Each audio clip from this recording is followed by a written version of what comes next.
राष्ट्र सर्वप्रथम, राष्ट्र सर्वप्रथम, राष्ट्र सर्वप्रथम, राष्ट्र सर्वप्रथम।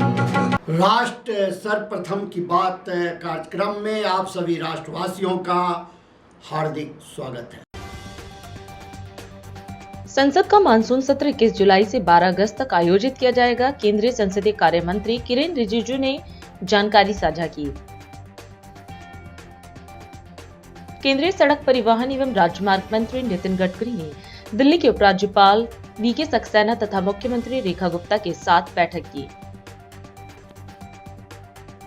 राज्यपाल हरिभाऊ बागड़े ने पर्यावरण संरक्षण के लिए मिलकर काम करने का आह्वान करते हुए ऐसे पेड़ लगाने पर जोर दिया जो अधिक से अधिक छांव दें और भरपूर ऑक्सीजन दें। कर्नाटक के उप मुख्यमंत्री डीके शिवकुमार ने रॉयल चैलेंजर्स बेंगलुरु टीम का स्वागत किया जो 18 साल के इंतजार को खत्म करते हुए पहला आईपीएल खिताब जीतने के एक दिन बाद शहर पहुंची। आंध्र प्रदेश के मुख्यमंत्री एन चंद्रबाबू नायडू ने 4 जून को प्रजा तिरुपु दिनम के रूप में मनाने की घोषणा की। सरकार ने भारत के साथ भूमि सीमा साझा करने वाले देशों के लिए प्रत्यक्ष विदेशी निवेश नीति में कोई बदलाव नहीं किया। कोरोना वायरस संक्रमण के मामले देश में फिर से बढ़ने लगे हैं। कोरोना चुपके से अपने पैर पसार रहा है। कोविड-19 के ताजा मामले भारत में 4,302 पहुंच चुके हैं। भारत मौसम विज्ञान विभाग ने राष्ट्रीय राजधानी दिल्ली में गरज के साथ बारिश एवं आंधी आने और बिजली कड़कने का पूर्वानुमान जताते हुए येलो अलर्ट जारी किया। दिल्ली सरकार के स्कूलों में कक्षाओं के निर्माण में कथित भ्रष्टाचार को लेकर भ्रष्टाचार निरोधक ब्यूरो ने दिल्ली के पूर्व मंत्रियों और आप नेताओं मनीष सिसोदिया और सत्येंद्र जैन को समन जारी किया है। दिल्ली टीचर्स यूनिवर्सिटी में 3 जून को मानसिक स्वास्थ्य और भावनात्मक सशक्तिकरण विषय पर कार्यशाला का आयोजन किया गया। दिल्ली की मुख्यमंत्री रेखा गुप्ता ने आज प्रेस वार्ता को संबोधित करते हुए कहा कि डबल इंजन सरकार का लाभ दिल्ली की जनता को मिल रहा है। उन्होंने कैबिनेट बैठक में लिए गए फैसलों की जानकारी दी और बताया कि NHAI के 35,000 करोड़ रुपए के प्रोजेक्ट्स दिल्ली में जारी हैं। साथ ही 64,000 करोड़ रुपए के पूर्ण हो चुके प्रोजेक्ट्स के लिए उन्होंने केंद्र सरकार का आभार जताया। इस दौरान मुख्यमंत्री ने दिल्ली में चल रहे अन्य विकास परियोजनाओं की भी जानकारी साझा की। डबल इंजन की सरकार होने का बहुत ही बड़ा लाभ दिल्ली की जनता को मिल रहा है और मुझे बड़ी खुशी है कि आज की मीटिंग जिसमें हमारे रोड एंड ट्रांसपोर्ट मिनिस्टर आदरणीय नितिन गडकरी साहब, हमारे MOS हर्ष मल्होत्रा जी, हमारी सभी मंत्री परिषद उस मीटिंग में उपस्थित रहे, जिसमें कि ऑन गोइंग प्रोजेक्ट जो NHAI के हैं 35,000 करोड़ के प्रोजेक्ट जो दिल्ली में वर्तमान में बन रहे हैं। मैं अपनी केंद्र सरकार को जो कंप्लीट हुए प्रोजेक्ट दिल्ली के लिए 64,000 करोड़ की लागत से जो पिछले प्रोजेक्ट कंप्लीट हुए उनका भी धन्यवाद देती हूँ और आने वाले समय में जिनका DPR तैयार होकर के पूरी की पूरी योजना बन चुकी है, अपकमिंग प्रोजेक्ट जो कि 24,000 करोड़ की लागत से बनने जा रहे हैं, सभी प्रोजेक्ट के लिए बहुत धन्यवाद देती हूँ। आदरणीय नितिन गडकरी जी का, नरेंद्र मोदी जी का, जिनके माध्यम से दिल्ली को डीकंजेशन किया जा रहा है, दिल्ली पॉल्यूशन फ्री सिटी बने, दिल्ली का ट्रैफिक जो है वो स्मूथ हो। इसके लिए जो शिव मूर्ति से नेल्सन मंडेला रोड, इसमें अंडरग्राउंड टनल जो 7 किलोमीटर की होगी उसको बनाने का काम होगा।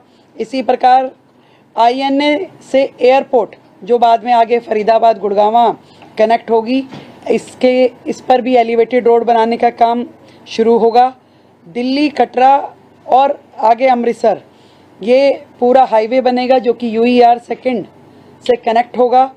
इसी प्रकार UER सेकंड का दूसरा एक्सटेंशन जो है अलीपुर से ट्रोनिका सिटी, यानी कि दिल्ली देहरादून को टच करने वाला ये पूरा प्रोजेक्ट रहेगा, जिसके कारण से दिल्ली के अंदर जो ट्रैफिक जैम होता है, अब कहीं दूसरे राज्य में जाने के लिए हाईवे का इस्तेमाल बेहतर तरीके से हो सकेगा, जिसमें हरियाणा से यदि देहरादून जाना हो तो बिना दिल्ली में एंटर किए डायरेक्ट हरियाणा से देहरादून जाया जा सकेगा। इसी प्रकार यदि देहरादून से दिल्ली से नोएडा अगर जाना हो तो भी दिल्ली में एंटर करने की आवश्यकता नहीं होगी। ट्रोनिका सिटी से नोएडा, फरीदाबाद ये पूरा कनेक्टिविटी हो पाएगा एक सराय काले खां से इंदिरा गांधी एयरपोर्ट पे भी टनल बनाने की फिजिबिलिटी चेक हो रही है।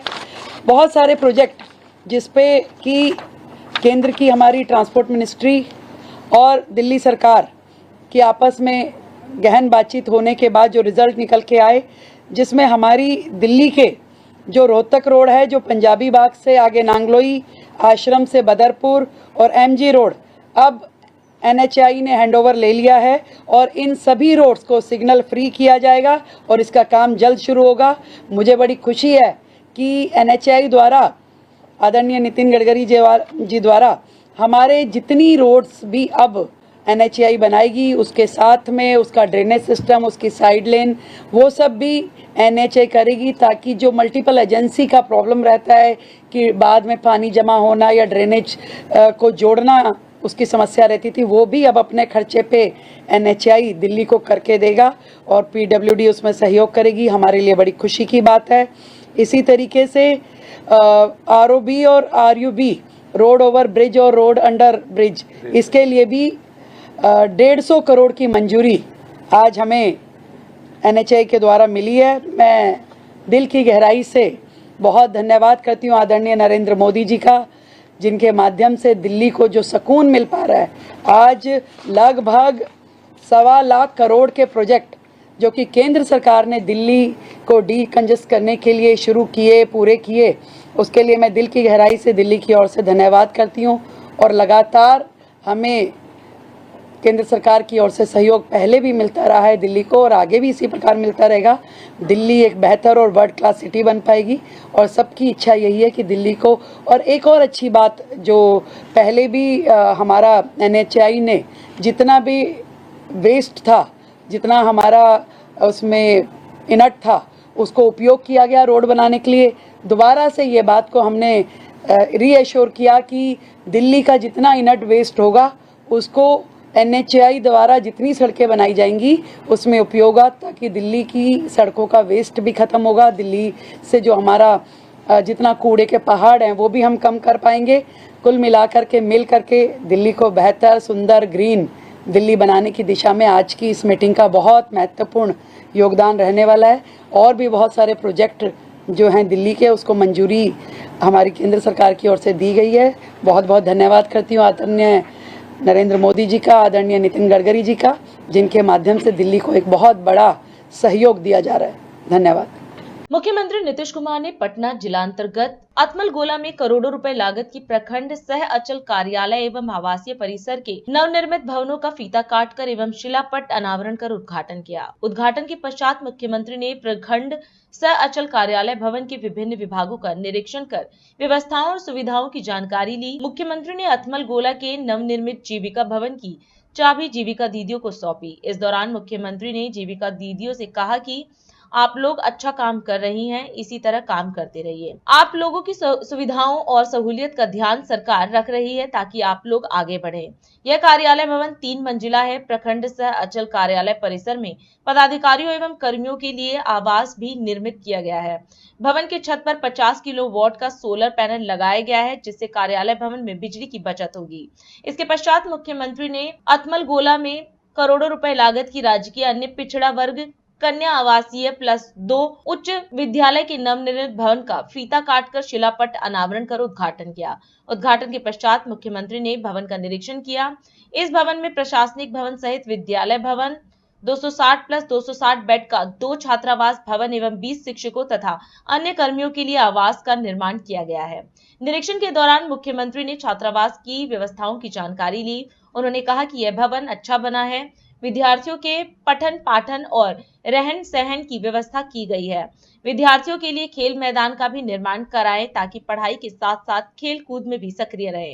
इसके पश्चात मुख्यमंत्री ने बाढ़ में करोड़ों रुपए लागत की राजकीय पॉलिटेक्निक संस्थान के नवनिर्मित भवन का फीता काटकर एवं शिलान्यास अनावरण कर उद्घाटन किया। मुख्यमंत्री ने शैक्षणिक एवं प्रशासनिक भवन के विभिन्न विभागों का निरीक्षण किया। इस दौरान वहां छात्र छात्राओं से मुलाकात की और लैब को भी देखा। उन्होंने विद्यार्थियों से कहा कि आप लोग ठीक से पढ़ाई करें और आगे बढ़ें। मुख्यमंत्री ने राजकीय पॉलिटेक्निक संस्थान परिसर में पौधारोपण भी किया। इस भवन में 4 मंजिला प्रशासनिक एवं शैक्षणिक भवन तथा छात्र एवं छात्राओं के लिए अलग अलग छात्रावास का निर्माण किया गया है।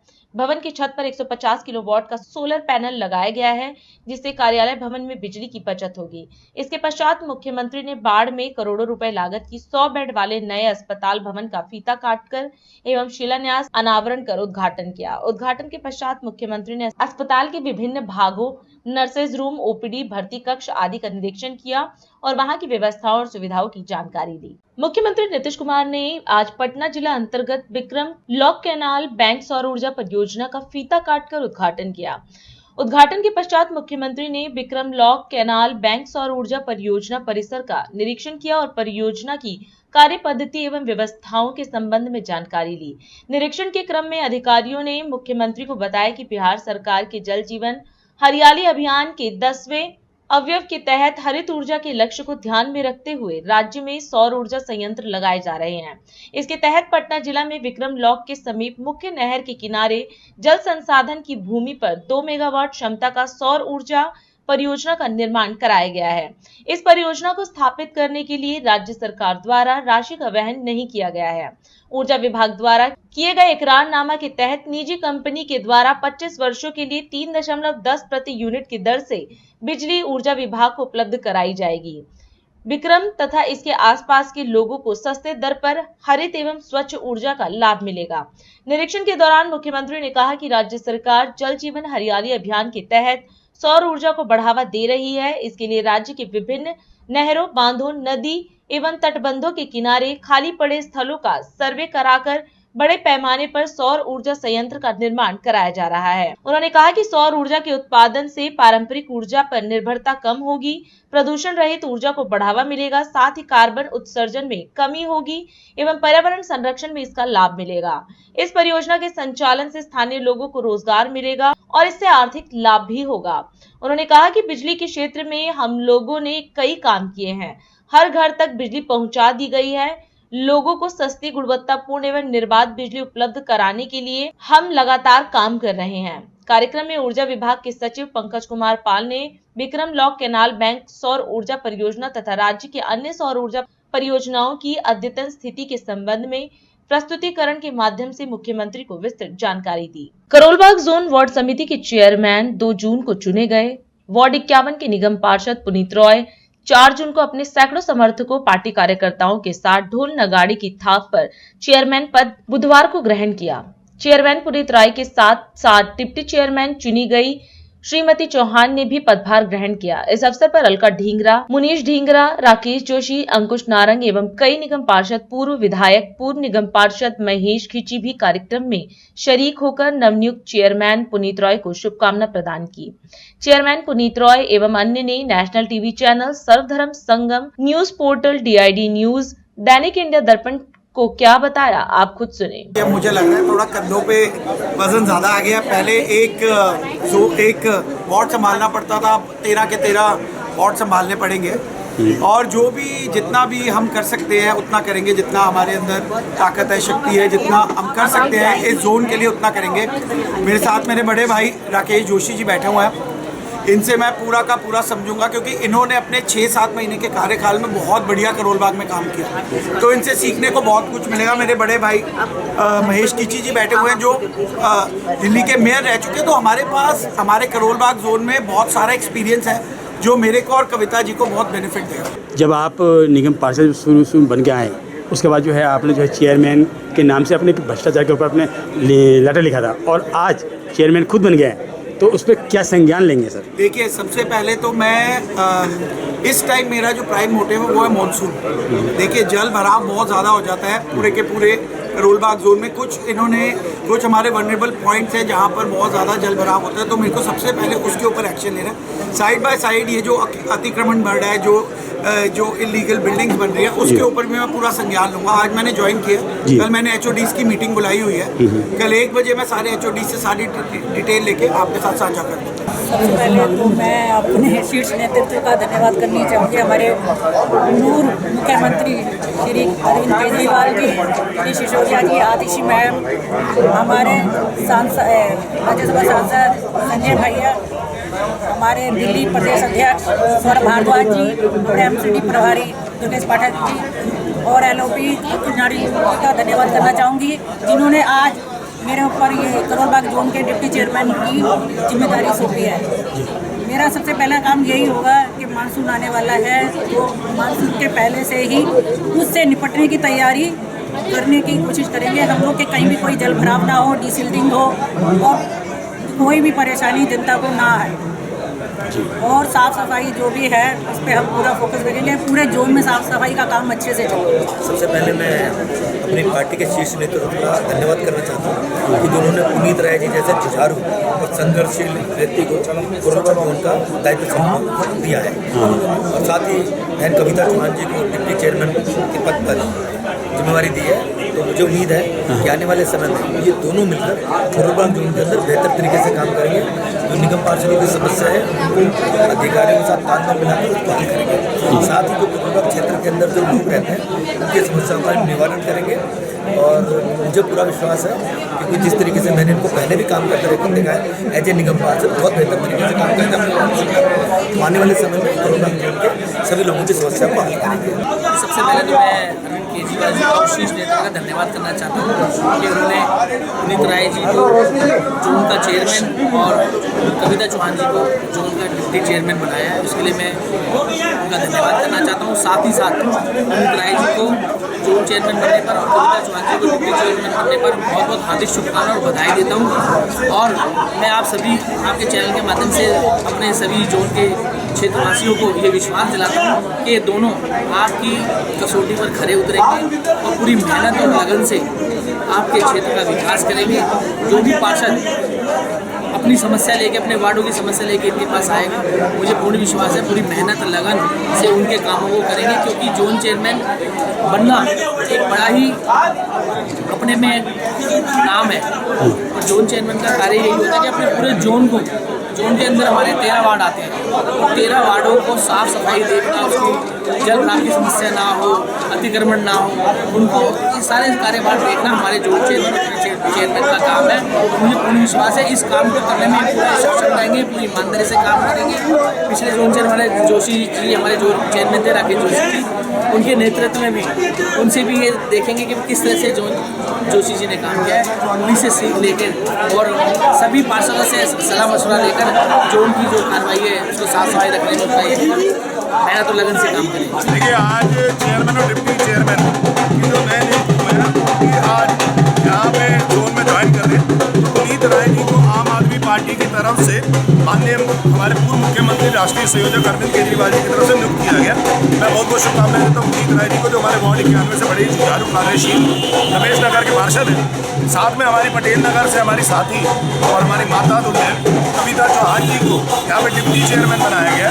मैं आप दोनों को बहुत बहुत शुभकामनाएं देता हूँ और उम्मीद करता हूँ कि ये दोनों, जैसे पहले राकेश जोशी जी हमारे पूर्व चेयरमैन रहे हैं, जिस तरीके से उन्होंने बेहतरीन तरीके से काम किया, दिल्ली की मतलब क्षेत्र की, हमारे करोल बाग क्षेत्र की समस्याओं को दूर किया, ऐसे ही ये भी पुनीत राय जी और कविता चौहान जी भी शानदार तरीके से काम करेंगे और राकेश जोशी जी और ज्योति गौतम जी के बच्चे पे चलेंगे। अभी समय है एक ब्रेक का, हम चलते हैं ब्रेक पर, आप कहीं जाए नहीं, छोटा सा ब्रेक। श्रेया फर्निशिंग लेकर आया है आपके लिए होम कलेक्शन, जिसमें आपको मिलता है upholstery fabric, designer curtains, home and office decoratives, carpets and sofa cover कम से कम दाम में कीर्ति नगर में आपके लिए उपलब्ध है। Powered by Kamal Buildtech Private Limited, fulfilling promises. With our professional team and experience of delivering projects, in past we guarantee you peace of mind and top quality work in an affordable price. और अधिक खबरों के लिए आप हमारे YouTube channel दैनिक India दर्पण को अभी सब्सक्राइब करें और नोटिफिकेशन के लिए बेल आइकन को प्रेस करना ना भूलें।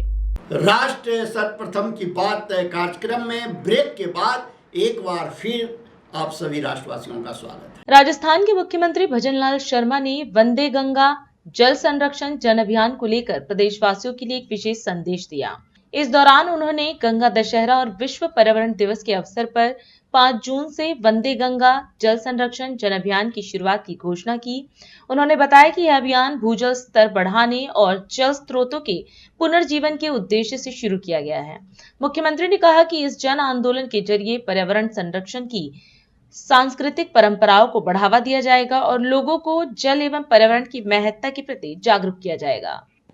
प्रिय प्रदेशवासियों, राजस्थान अपनी जल संरक्षण परंपराओं की वजह से देश और दुनिया में पहचान रखता है। दौसा की चांद बावड़ी हो या फिर राजस्थान के थार में बनाए जाने वाले पानी के परंपरागत टांके, ये हमारे प्रदेश की समृद्ध जल संरक्षण परंपरा के प्रतीक है। जल संरक्षण पर रहीमदास जी का एक प्रसिद्ध दोहा है कि रहीमन पानी राखिए, बिन पानी सब सून, पानी गए ना उबरे, मोती मानुष चून। 5 जून को हम हर वर्ष की तरह विश्व पर्यावरण दिवस मनाने जा रहे हैं। देवीय कृपा से इस बार 5 जून को पर्यावरण दिवस के साथ ही गंगा दशहरा भी है। गंगा दशहरा जिस तरह से मनाया जाता है और इसके अगले दिन निर्जला एकादशी भी है, इस प्रकार से ये संयोग है कि दोनों पर्यावरण दिवस और गंगा दशहरा एक साथ आए हैं। भगवान हम सबको पानी की महत्ता की याद दिलाकर हम सभी से जल संरक्षण की ओर विशेष रूप से ध्यान देने की ओर इशारा कर रहे हैं।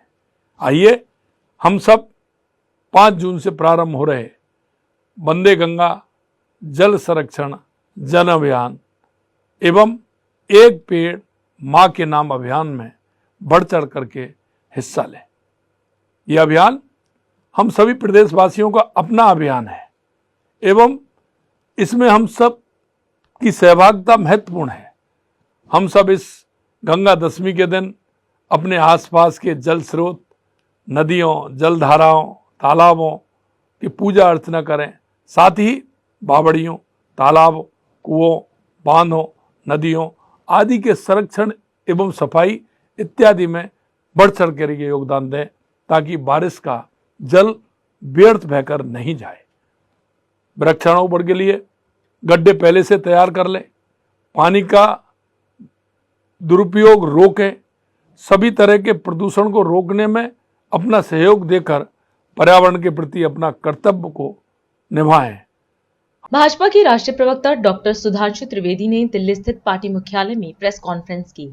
इस दौरान उन्होंने लोकसभा में विपक्ष के नेता राहुल गांधी के सरेंडर वाले बयान को लेकर कांग्रेस पर तीखा हमला बोला। भाजपा नेता ने कहा कि ऐसे बयान देश की सुरक्षा और सेना के मनोबल पर सवाल खड़े करते हैं। मित्रों, एक तरफ भारत के द्वारा भेजे गए संयुक्त संसदीय दल के में तमाम विपक्षी दलों के सांसद, जिसमें कांग्रेस के सांसद भी हैं, वो दुनिया के भिन्न भिन्न देशों में भारत के पक्ष को गंभीरता के साथ और पूरे राष्ट्र की एकजुटता के साथ रखकर वापस आ रहे हैं। और दूसरी तरफ कांग्रेस के राहुल गांधी जी निहायत ही स्तरहीन बातें कर कर यह विश्व को बता रहे हैं कि नेता प्रतिपक्ष का पद पाने के बाद भी उनके अंदर गंभीरता और नेता प्रतिपक्ष की परिपक्वता का घोर अभाव है। उन्होंने जिस तरीके से ऑपरेशन सिंदूर की सफलता का विवरण दिया है, उसको सरेंडर से तुलना करना यह दर्शाता है कि यह मानसिकता कितनी खतरनाक हो चुकी है। राहुल गांधी जी का यह कहना सेना का सरासर अपमान है। मैं कांग्रेस पार्टी से पूछना चाहता हूं, ऑपरेशन सिंदूर की सफलता की घोषणा सेना ने की है, आपने सरेंडर शब्द यूज करके सेना का अपमान किया है या नहीं?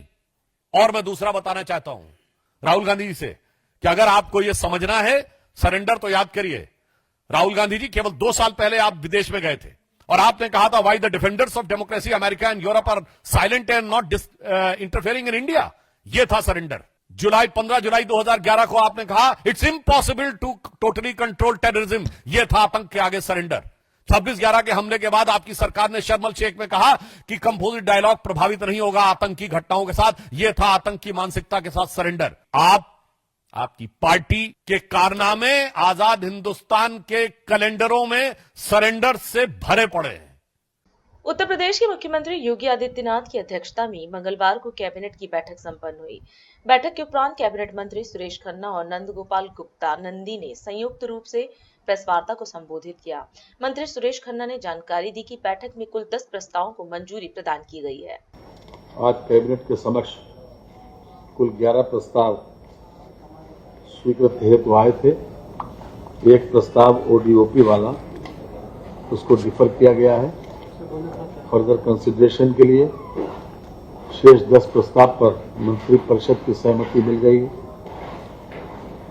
मैं सबसे पहले सम्माननीय श्री नंद गोपाल नंदी जी से अनुरोध करूंगा कि वो अपने दोनों प्रस्तावों के संबंध में अपना विचार रखें। उत्तर प्रदेश को राष्ट्रीय एवं अंतर्राष्ट्रीय स्तर पर प्रतिस्पर्धी एवं निवेश के गंतव्य के रूप में स्थापित करने के दृष्टिगत शासन की अधिसूचना दिनांक 4/11/22 द्वारा औद्योगिक निवेश और रोजगार प्रोत्साहन नीति 2022 अधिसूचित की गई थी। आप सभी लोग विदित हैं। इसी क्रम में उच्च स्तरीय प्राधिकृत समिति की बैठक 25/2/2025 को की गई। इसमें एक इकाई को लेटर ऑफ कंफर्ट निर्गत किए जाने हेतु संस्तुति की गई। Haldiram snacks private limited. उच्च स्तरीय प्राधिकृत समिति की बैठक में दिनांक 25/2/2025 में हल्दीराम स्नैक्स प्राइवेट लिमिटेड द्वारा गौतम बुद्ध नगर में स्थापित किए जाने वाली फ्रोजन रेडी टू ईट खाद्य पदार्थों के उत्पादन हेतु नई इकाई की स्थापना हेतु लेटर ऑफ कंफर्ट निर्गत किए जाने हेतु मंत्रिपरिषद से अनुमोदन दिया गया। एक दूसरा प्रस्ताव है जो प्रदेश की अर्थव्यवस्था को तीव्र एवं संतुलित विकास राष्ट्रीय तथा अंतर्राष्ट्रीय स्तर पर प्रतिस्पर्धी निवेश गंतव्य के रूप में स्थापित करने के दृष्टिगत शासन के पत्र 13/7/2017 द्वारा उत्तर प्रदेश औद्योगिक निवेश एवं रोजगार प्रोत्साहन नीति 2017 अधिसूचित की गई थी। औद्योगिक इकाइयों में छूट एवं अनुदान वित्तीय सुविधाएं प्रदान किए जाने का प्रावधान किया गया है। पहला है SLMG beverage private limited Barabanki को अनमन्य वित्तीय प्रोत्साहन सुविधाओं की प्रथम किस्त 38,73,01,888 रुपए की वित्तीय स्वीकृति। Silverton pulp and paper private limited Muzaffarnagar को अनमन्य वित्तीय प्रोत्साहन सुविधाओं की प्रथम किस्त 1,88,99,905 रुपए। मिसेस ACC लिमिटेड को अनमन्य वित्तीय प्रोत्साहन सुविधाओं की प्रथम किस्त 17,28,07,828। Mrs wonder cement limited Aligarh को अनमन्य वित्तीय प्रोत्साहन सुविधाओं की प्रथम किस्त 38,32,30,659। मून बेवरेज हापुड़ को अनमन्य वित्तीय प्रथम किस्त की धनराशि 8,68,31,672 रुपए की वित्तीय स्वीकृति। मिसेस ACC लिमिटेड सोनभद्र की LOC को निरस्तीकरण किया गया। प्रस्ताव संख्या 6 एक्स अग्निवीर को समायोजित करने के लिए उत्तर प्रदेश पुलिस आरक्षी, PSC आरक्षी, घुड़सवार और फायरमैन की सीधी भर्ती में 20% पदों पर आरक्षण देने के संबंध में। आपको अच्छी तरह से मालूम है कि एक बहुत महत्वाकांक्षी योजना भारत सरकार अग्निपथ लाई थी, जिसके तहत अग्निवीर को रोजगार देने के उससे स्ट्रेंथन करने के उद्देश्य से अग्निवीर योजना पहले 17.5 से लेकर 21.5 साल की उसमें उम्र रखी गई थी, 4 साल के लिए, और उसके बाद उनको इंसेंटिव देकर विदा किया जाता था। कई प्रदेशों ने और केंद्रीय फोर्सेज ने भी इसमें जो लोग एक्स अग्निवीर हुए उन लोगों को अपने अपने क्षेत्र में 10% आरक्षण दिया, कहीं 10% CISF में दिया गया, BSF में, हरियाणा में 10% दिया गया, ओडिशा में दिया गया। उत्तर प्रदेश ने की आज मंत्रिपरिषद ने 20% हॉरिजेंटल आरक्षण देने का आज फैसला किया है। ये हॉरिजेंटल जिस श्रेणी का व्यक्ति होगा, अगर सामान्य का होगा तो सामान्य, SC का होगा तो SC, OBC का तो होगा तो OBC। ये अपने आप में एक बहुत बड़ा फैसला है उन लोगों के लिए। इसमें खास तौर से 3 वर्ष की एज रिलैक्सेशन का भी प्रावधान किया गया है। और अधिक खबरों के लिए आप हमारे YouTube चैनल दैनिक इंडिया दर्पण को अभी सब्सक्राइब करें और नोटिफिकेशन के लिए बेल आइकन को प्रेस करना ना भूलें। आज हम इस कार्यक्रम में आपसे विदा लेते हैं। आप अन्य खबरों के लिए बने रहें। राष्ट्र सर्वप्रथम, वंदे मातरम, जाग उठा है भारत। राष्ट्र सर्वप्रथम राष्ट्र सर्वप्रथम राष्ट्र सर्वप्रथम राष्ट्र सर्वप्रथम